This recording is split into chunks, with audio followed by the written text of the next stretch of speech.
The Pygmy People of Africa, a look into their history. Once upon a time there was a father who had 3 sons, Katutsi, Kahutu and Katwa. The father was ill and wanted to give his 3 sons a piece of his heritage before he passed. He decided he would delegate his belongings based on how responsible each of his children were, and so he came up with a test. One night, he gave each of his sons full bottles of milk to take care of.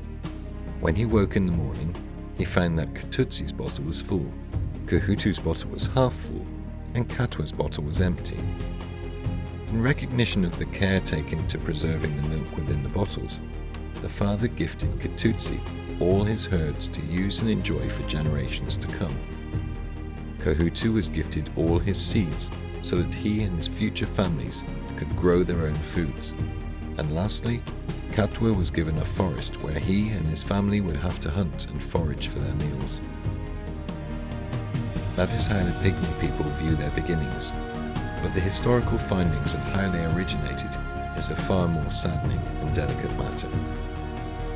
From the beginning of time, people have rejected individuals who were different. The Hadza and the San, like many groups, had individuals who looked and acted differently from the rest. These individuals were reasonably shorter in height and smaller in build. Their odd appearance meant that finding romantic companionship and marriage among those who were taller and stronger was difficult, if not impossible.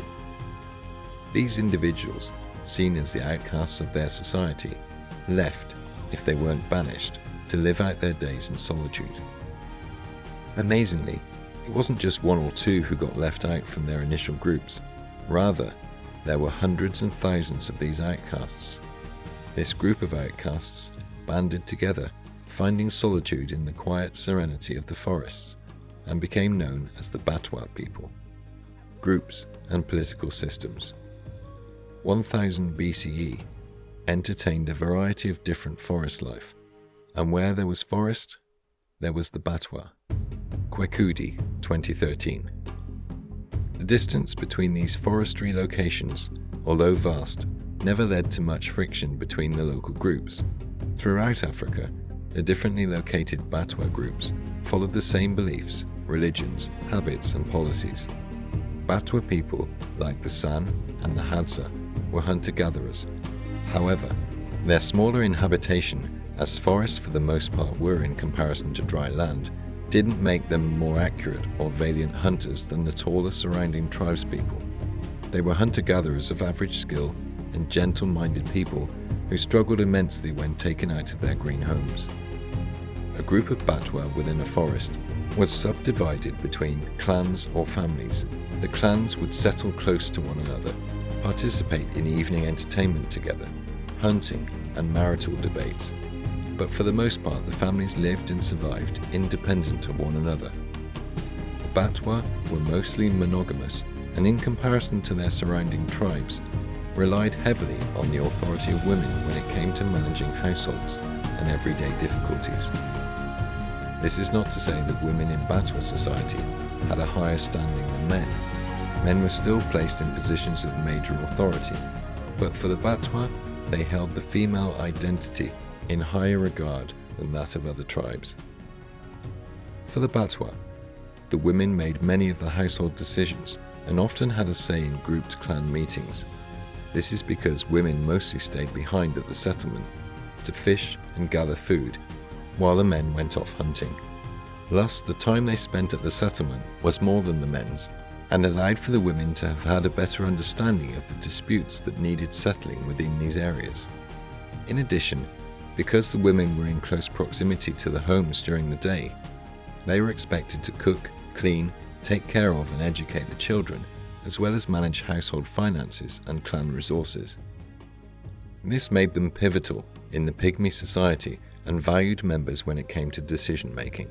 The opinions of the women could be voiced during the Council of Elders, which was held every so often when domestic disputes became large enough to require mediation. The Council of Elders was built up of the oldest people within each family clan. A chief, usually the oldest out of the gentlemen, would lead the discussions, enforcing that every person had equal say. What was inherently sad was that these pivotal members of Batwa society were often taken for granted by neighboring, unrelated tribesmen. The Batwa women were frequently kidnapped and abused, leaving them and their families paralyzed and without a medium for decision-making. Over time, these groups of beautiful people suffered great illnesses and strife at the hands of brutal neighbors, who have, even today, taken advantage of the surviving people, hurt them, and prolonged their suffering. Spiritual beliefs. The Batwa had no religious belief systems. Rather, they worshipped the forest in which they lived, claiming the space as their parents and themselves as the children of the forest. The Batwa learned many things from their green parents, such as ancient medicinal knowledge.